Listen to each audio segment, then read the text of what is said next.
What's going on, everybody? This is Drew here. I want to welcome you all to a brand new episode of Phoenix Down. This is Phoenix Down 127.2, and we are continuing our playthrough of Dead Space, Nightmare Before Christmas, and apparently the Nightmare After Christmas, because we are recording this on December 28th. Today I have with me Matt. Ooh.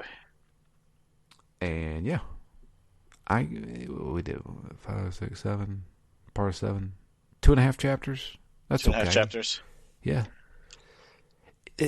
Chapters aren't short, I don't think.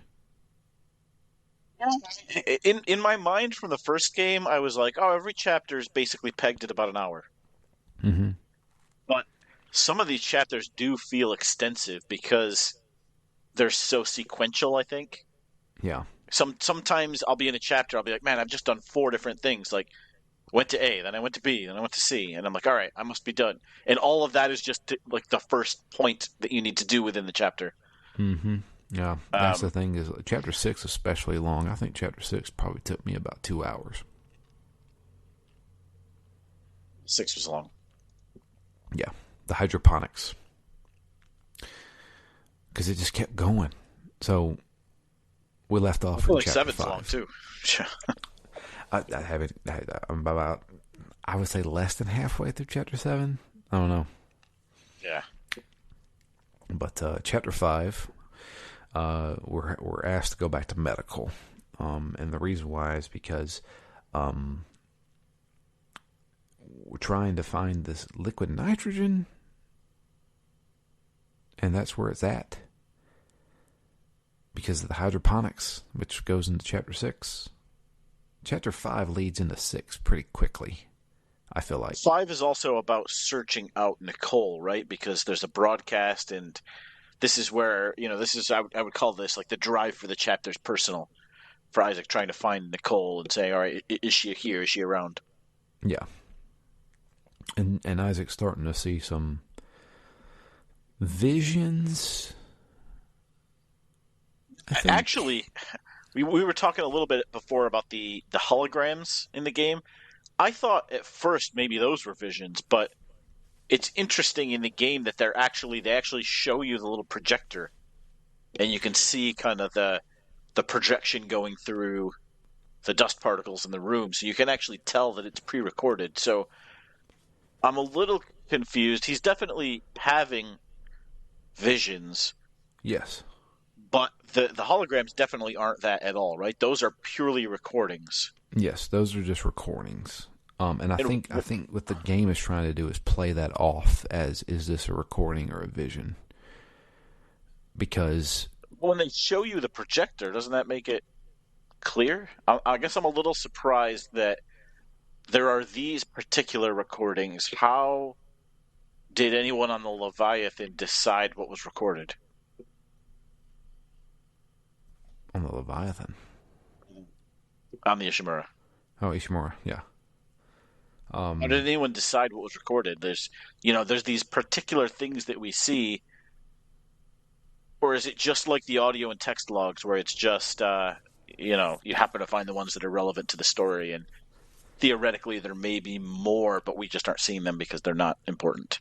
Well, some of the recordings feel like something like they were like, like autopsy reports, or like that things one that where would be like documented. Yeah, or like a warning, like what we get when we get to hydroponics, like that lady who sends out that warning of like, hey, turn back, don't come back this way, kind of thing.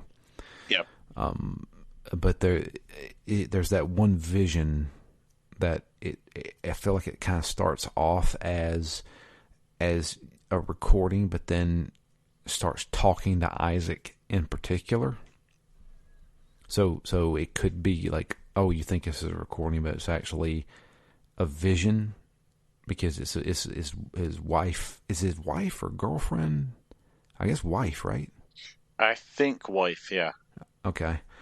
And she starts talking to Isaac, and that's when you realize, oh, she's this is some kind of vision that's going on. Obviously something that is an influence of the marker. Which is always kind of a cool way to highlight someone's mental degradation. right? When you've got things that are happening and then they slowly start to morph into like nightmare versions. Mm-hmm. Well, that like isn't the vision when we see the vision, it turns out to be that crazy doctor that locks Yeah. us up, Yeah. and he freezes us. So he uses stasis on us, and he's walking around, and so you can tell he's kind of like a religious fanatic who is all about the marker and uh, studying these necromorphs for the greater good of humanity. I don't know. He's crazy. He releases this necromorph that is like the regenerator, which we've seen in previous Dead Space games. I think the regenerator was in Dead Space 2 as well. It's kind of like your Mr. X that's constantly chasing after you and you can't really kill it. Just keeps coming back. Yeah. Not quite as scary as Mr. X, I would say. Yeah. Um, because I feel like we've already encountered enemies that are like more aggressive. They're Yeah, more this is aggressive than that. basically. I mean, this monster is basically a standard necromorph, but you just can't kill it. You can shoot off its limbs. You can make it just just a torso, but then it just starts regenerating after probably 20 seconds, and then just gets back up chasing after you again. But you can also like stasis it and stuff like that. So it's not as dangerous as a what would you call Mr. X? Almost like a full-on boss character. Yeah, it's like a continuous boss Yeah. that's just always there kind of thing. Yeah. But in power, I don't remember what happens when you interact with Mr. X to see he doesn't one hit kill you, but No, he does a lot of damage though, he does and a you lot. Yeah. can. Mr. X is one of those characters like you can shoot him a bunch of times and stun him for about 10 seconds, but why waste the ammo? Because it's a lot of ammo, especially in those games because you're limited. Dead Space, I feel like I've got plenty of ammo to take care of everything. But yeah, I'm still doing the plasma cutter run. Haven't used anything else. I'm feeling more and more that I should have done that because while I would say in this game I always have enough ammo, more or less, the last chapter or so I think have been a lot harder. And part of, maybe a small percentage of why I think it's harder is playing with the keyboard. But a thing that has clearly inhibited me is trying to, running out of ammo with one weapon and then trying to switch to another weapon while in the midst of enemies. Right. Because I'm using my scroll wheel to go up and down, and sometimes I'm picking the wrong weapon, or I pick the one that still needs to be reloaded, and I've had a good few deaths because I've just been playing around with menus while getting attacked at the same time.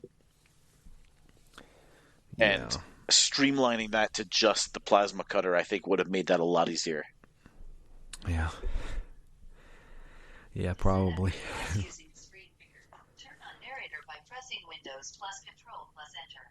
For more Okay. accessibility features, press Windows plus U or select the accessibility icon Right. in the bottom corner. Stop. What the heck was that? That's computers rebooting in the background. Sorry about that. Oh, okay, you're good. But yeah, I haven't ran out of ammo. I don't think I will. I don't think I've ever totally run out, but like I said, I've had a lot of issues with certain weapons running out. I feel like you're having a more frantic time, not only because you're playing on mouse and keyboard, but because of the ammo scarcity. You have to go through different weapons. I feel like I'm making this game easier for me inadvertently.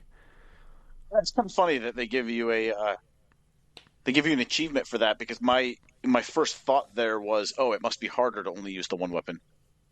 But I No. wonder now, maybe it's simpler. as much as I upgraded the plasma cutter, 3 shots, they're done. Take out one of the legs, awesome. take out one of the, like, I can take out a leg in 2 shots, and then maybe pop them in the head, cut off the head, or pop them in one of the arms and knock the arm off. And then on top of that, I'm doing damage over time with the fire shots. So yeah. And the fun thing about that is, and it's just like a nice little quality of life thing, because they're on fire technically, I don't have to stomp on their bodies to get their little item, because the fire's doing the damage, so the item automatically comes out. That's kind of cool. Yeah, no, I take it, and I'm still not limited. I can still use the grapple, or kinesis is what it is, and I can still use kinesis to like throw like an explosive barrel or something, or grab a body part and stab somebody with it. So I'm not limited, and I think that's still allowed for the plasma cutter, as long as you don't use a different weapon. Yeah, that would make sense. Playthrough, yeah.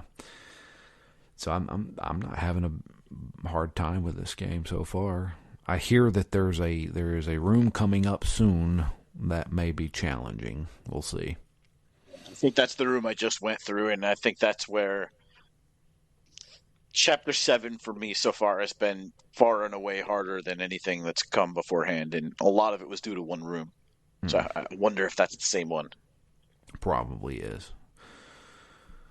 So yeah, got to chase down this doctor. He's locked down medical, and we're kind of like being funneled into a certain area. There's the cryo freeze area where we get the liquid nitrogen that we need. And he's there, and he releases a whole bunch of necromorphs on us. We kill them all, and he runs away. Now,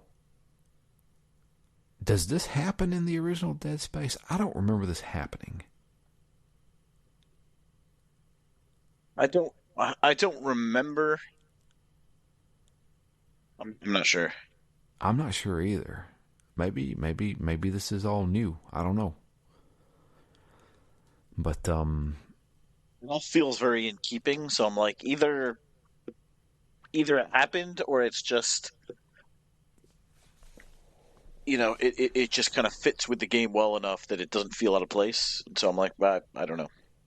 I don't know if it happened. yeah, I don't know. I'll have to definitely look that up. I don't remember what this doctor's name is. But he runs away. Well, now that we've got the liquid nitrogen, we can go over to hydroponics. The reason why we're going to hydroponics is because currently the air in the ship is becoming toxic, and it's coming from hydroponics. So, why do we need liquid nitrogen for hydroponics? I don't know. That's a good question. As soon as we get there, we have to load it up, and now we can go places. I don't know. There's a survivor here, who has basically locked herself up in hydroponics, and she tells us that her crew that was running the place is all turned into, they've become infected with this whatever it is, and they are emitting this toxic gas, and we need to inject them and basically take them out. Weezers. Weezers, that's what it is. Weezers. Yeah. I was thinking they were going to attack me because they kind of shudder a little bit. Yeah, but no. I think they're just wheezing. Yeah, pretty much.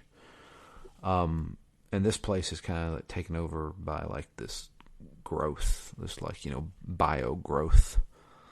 And, it slows you down as you walk through it, that kind of thing. Again, makes me wonder just a little bit how these things come to be.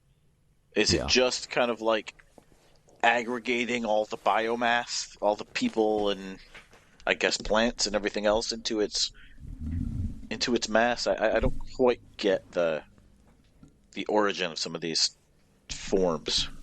Yeah, I don't either. I don't either. But There's a lot of this, and what gives it, maybe a related but separate question is what gives the non-humanoid ones their sentience, right? Like that when it's just that giant tentacle that like grabs you and you have to shoot it as it's pulling you through the hallway. mhm, What's actually making those decisions there, right? I don't The know. the humanoid ones, I mean, you can at least fudge it to say, well, there was a brain there, and you can always hand wave around something like cordyceps changing your the mind. So if you can reanimate it and you can contaminate it, sure, any old human brain could now become a monster. But what about the ones that aren't based on humans? Maybe it's all a hive mind being controlled by the marker. I don't ever remember that being the case, though. I thought it I was don't. just like polluting people's minds. Yeah, I don't know either. I mean, I don't. Yeah. I That's just my. No, it's not my theory. It's just a theory that could be a potential. I don't know.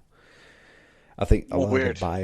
the biomass stuff that we're talking about with hydroponics, isn't that all part of Leviathan? Yeah, I think so. So, like, there's a giant biomass necromorph thing that has basically attached to the ship. They call it the Leviathan, and it's what's taking over hydroponics. I guess maybe that's it. Maybe it's just all of this is related to that one entity, and that's where everything originates. But so we have to go take out these Weezers. Just walk up to them and stab them with a needle. There's no, you know, no real danger there other than when you walk into the room where they're at, they're emitting this poison gas where you almost like you're outside in space. You have like an oxygen timer. Is that Never what we even needed the liquid nitrogen for? Was to create the enzyme that we then go to stab into these tweezers? that now that you say that, that sounds familiar. There was that one workbench where we created the enzyme. Yeah. Yep, that sounds familiar now. That sounds about right. So I was thinking maybe three. No, Yeah. there's eight. Once we Is killed it the eight fourth or one, I'm like, all right, we must be done. yeah? There's at least No, seven. Yeah, seven or eight, I want to say. yeah. Now, did you find the rig here of one of the dead captains or dead supervisors? Whose was it? I I can't don't. remember whose. I can't remember whose it was, but I'll tell you how you got it. I stumbled onto it. So you know that there's those growths, those tentacles that you can shoot at a certain place and they kind of go Correct. away. Yeah. Yeah. There was one room in hydroponics where there were a bunch of them. And if you shot them all, it would reveal part of like the catwalk, and there was one of the rigs there. I think I did that. Yeah, I picked it up and I was like, "What is this for?" And I looked in my inventory. There's nothing in my inventory. So there is and maybe this is new. I don't know if it's from the original Dead Space or not. I looked it up. There is 6 or 7 supervisor rigs that you can pick up. If you collect them all, you get basically the master key. You get the key that allows you to open up all chests, all doors, no matter the security clearance. I think, if I'm not mistaken, doing that will allow you to unlock the schematic for the best rig in the game. Oh, interesting. I want to say I probably have 3 or so at this point. I only So I have assume 2. then there must be a fair bit more. I mean, I'm guessing that the rig then is mostly for New Game Plus if you get that best rig in the game. Because by the time we get it, it's going to be so late in the game that I imagine it doesn't have much impact. From what I understand, the best rig in the game also costs 99,000 credits. So maybe second New Game Plus. Maybe. But, yeah. After defeating all of the Weezers, we have to go take on the Leviathan. Because what the plan was defeating all the Weezers, we could then maybe eject out the airlock, the Leviathan. Well, this Leviathan is grown so big that we can't eject it. So we have to go into this big area, the airlock, and it is basically this giant wall, living wall, and we have our boss fight. I would say this is the first boss fight in the game, seems like. You don't count the hunters. Mm-hmm. I mean, the first time we fought one, I felt like it was a boss fight, but Kinda, it yeah. because it felt like it was an arena. You've got one guy to fight, but the reality is they're not that hard. This definitely feels more like a boss fight for sure. Yeah, definitely. And so it's got like 3 tentacles that'll shoot out at you. You got to cut those tentacles off. Then it starts spitting these, like, I don't know, things at you that explode. Magma balls? I don't know what they are. You can actually kinesis them and throw them back. I'll be honest with you. During this fight, I didn't die during the fight, but during this fight, I was like, I don't know if I'm doing damage to this thing. That's funny because that was the exact thing I was going to say. I'm like, I don't think I died in this fight, but literally word for word, I was going to be like, I'm not sure. I felt like I was hitting it and the arms were retracting, but I kind of thought they would like fall off if I had defeated them. But So then they I came felt back. like arms were coming out, arms were retracting, or they were regrowing. I'm like, I don't know what's happening. Yeah. I couldn't tell if I was doing damage or not. I was like, well, am I supposed to throw the balls back at the guy or what? I did that a few times, and I just started shooting it, and I think me shooting it with the plasma cutter was like the final blow, and it ejected out of the airlock, and I was like, okay, all right. Works for me. I felt like I got it from stage 1. Like the first stage is only the tentacles. So once it started shooting the magma balls out at me, I'm like, all right, I've reached stage 2. But from there, I just had no idea what was happening. Mm-hmm. Same for me. Exact same for me. So, after defeating the Leviathan, the doctor lady who was working at hydroponics, I don't know, I can't remember what her name was, she told us that, hey, some of the crew was working on an SOS beacon down in mining. Maybe if we get that up, we can get some help out here. So, we're going to head over to mining. Now, good thing, hydroponics connects to mining, and we actually found a shortcut. So we don't even have to ride the tram.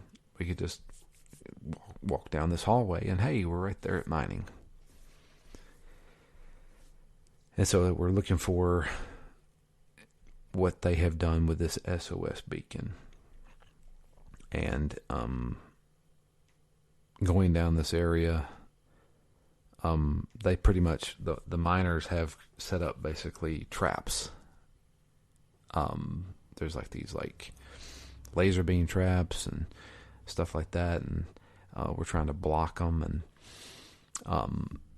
I think there's more traps. I know Isaac basically says like, yeah, these guys are engineers. They know what they're doing. They're setting up traps basically as like a last line of defense, and I'm trying to get through them. And then when we make it to where the mining crew was probably working on the beacon, we get a little access denied saying we can't get in there because, well, we need clearance. Well, who was the supervisor over mining? Well, it was Dallas. So Supervisor Dallas, and we got to find his rig so that we can get access.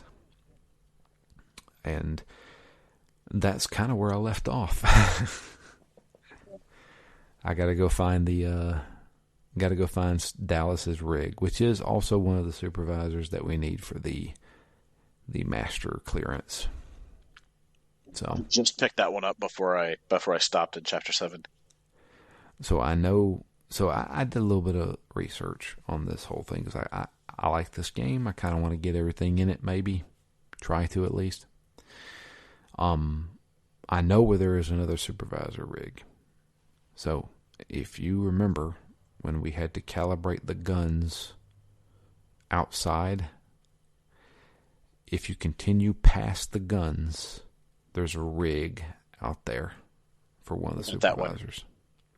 You got that? I was out there just randomly. I didn't, that first run through of trying to activate the guns when I just went through and activated them all without calibrating them all. I ended up at the end. I'm like, all right, I've done all 3. What do I need to do now? And I was just kind of floating around at the end, trying not to die from all the little lurkers that were shooting me. But I happened to see that. I'm like, oh, maybe this is where I need to go. I picked up the rig, but there wasn't really anything else to do with it at that point. So I found it out there. I don't know if there's any other ones I missed. I did get that one, though. Yeah, I didn't get that one, so I'm going to have to go back. So, but yeah, that's it. That's all I got. I will say this. So there is an update. I have lied on the past 2 shows. Now it comes out. Yeah, now it comes out. So I said on the previous 2 shows that I'm afraid to put nodes into my rig because I think that they get overwritten. That's not true. Basically, when you get a new level of rig, it basically is like whenever you get an upgrade for your weapon, it adds a new tree to expand on. Yeah. I checked on that. It's true. Because I saw that there were still 2 nodes in my rig that I put in from the level 1 rig. So good. I feel better at putting more hit points into my rig now. Because I have like 7 nodes that I'm just waiting for the 3rd upgrade to the plasma cutter. Oh, yeah, so you can just try and max it out as quickly as possible. I'm going to max it out as soon as I get that schematic. So... because that's all I am glass cannon. I can take about 3 hits and I'm dead, but you are going to get shot the hell up. Yeah, I'm taking you down with me. Exactly.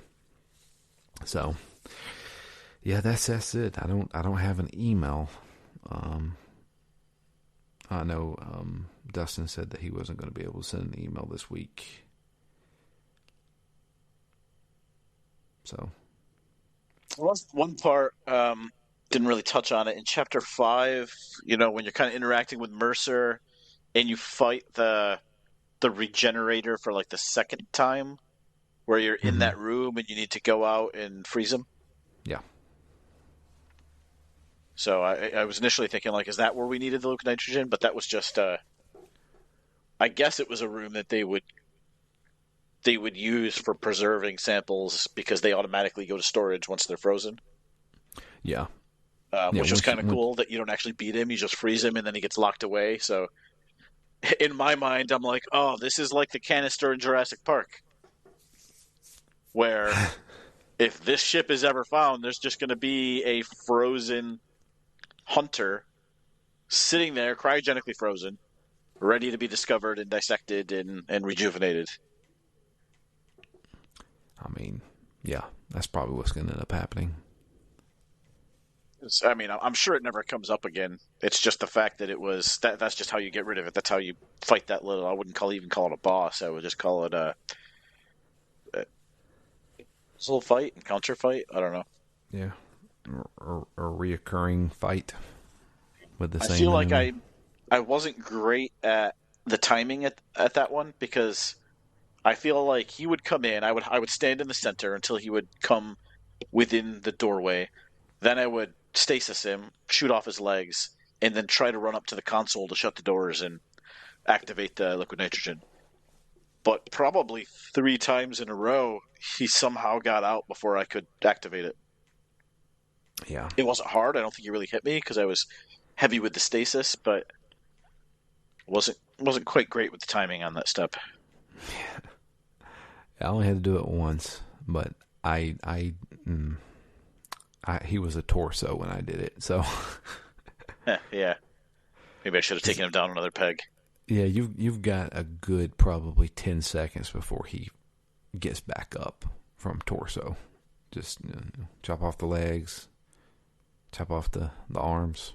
Yeah, he's just gonna flail around there for a little while.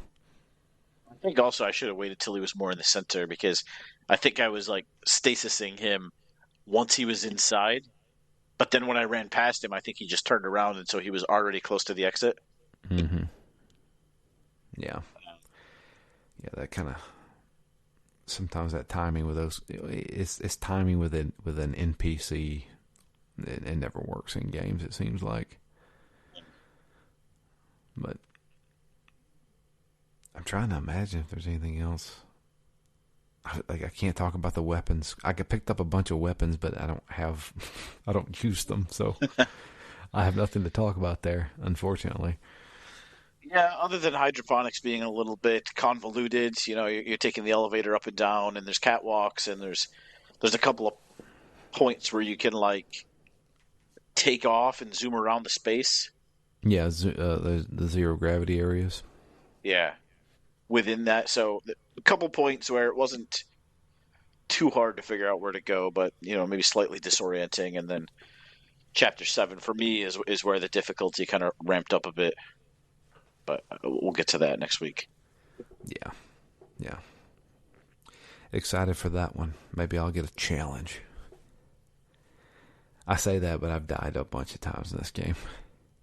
Yeah. Honestly, it's never been from an enemy. Most of the time it's from environmental stuff. Yeah, I didn't die, but I took some heavy damage from an elevator door in this last play section. I don't know. I guess I backed away from it, and so it started to shut, and then I moved forward, and it like clipped me. I'm like, Isaac's not real mobile here. If he saw it closing, he should have just stepped back 2 inches. Yeah. Like, how does that auto hurt you? Like, what scenario are you just gonna walk in and let the door close on you? It's not like those fast ones where you're hard pressed to get through unless you've got stasis. This was just a regular, very very slow moving elevator door. Imagine dying there. Imagine dying there on the hardcore mode. Oh man! Or imagine that's your legacy. You're here to free all these people, and then stop by an elevator. I don't know if I'll ever do that hardcore mode, but I kind of want to. Yeah. Just to see how far I can make it. To be honest with you, I think crazy. I think the challenge would be more than likely I would do it with a walkthrough. But if I didn't use a walkthrough, the challenge would be, okay, where do I use my only save? Where do I use it? Where do I use it? Because apparently, like according to some of the people that have done that run, the run killer is the parts where you get grabbed by the tentacle and you have to shoot it before it pulls you. Really? Yeah, because those are like insta kills. Yeah, you or die. You got Mm-hmm. get your. I assume that the timing is tighter also on hardcore. Yeah. So there is a way to game it apparently. So if you are about to die, if you die, right, you get that probably 5 seconds of seeing your dead body before it goes to you're dead. If you pause the game and quit and come back, it starts at your last checkpoint. Oh, really? Yeah. So while you're watching your giblets get dispersed. Yeah. So, like I Pause said, it, exit the main menu, come back, and you're back. Because the checkpoints are still there, but they just don't work. Because if you die, then it's game over. So that makes sense. yeah. Are there stipulations for that mode that it can't be New Game Plus? Yes, it has to be a fresh game. Yeah. Yeah. I was like, all right, well, maybe if I had already played this game 3 or 4 times and bulked up everything, I could give it a try, but no, it's got to be a fresh start. I guess the only thing that carries over there is memorization of where things are and, hopefully familiarity with button layouts and stuff that give you some advantage over the first time you play it. Exactly. Pretty much. I don't know if like the enemy patterns change or like locations of enemies or multiple of enemies change on the hard mode, because basically the impossible mode is hard mode, but you only get one save, and if you die, it's game over. Yeah, so you can basically practice the difficulty just by playing hard mode. Exactly. So, I mean, it's doable. It definitely is. It would be very difficult to do, but it is doable. So far, I'm struggling to stay alive on medium at the moment. Me too. Me too. I couldn't tell you how many times I died at that like the centrifuge that rotates around. I died so many times there. I died once or twice. Oh my god. I probably died like 8 times there. And I was just like, what the fuck am I doing wrong? I was getting frustrated. I was like, oh my god. Because you got to ride the elevator back down. It's just like, ugh. So, I don't know. But that's it for us. If you would like to send us an email, it is drew@ztgd.com. You can also tweet to us. I am at DMLFury. Matt is at REMGS. And the podcast itself is at ZTGD Phoenix Down. But yeah, a little short episode. That's okay. We're going to work on this a little bit more. It was holidays, stuff like that. We didn't really have time to play much. But we're going to be working on it some more. In the middle of it. Oh, yeah. Or smack dab in the middle of it. I think there's 12 chapters in all. I think. Yeah, 12. Okay. But yeah, we'll get it knocked out. But until next time, I am Drew. Now, Matt. And we're out of here. You guys have a great week, and we'll be back next week with the continuation of Dead Space.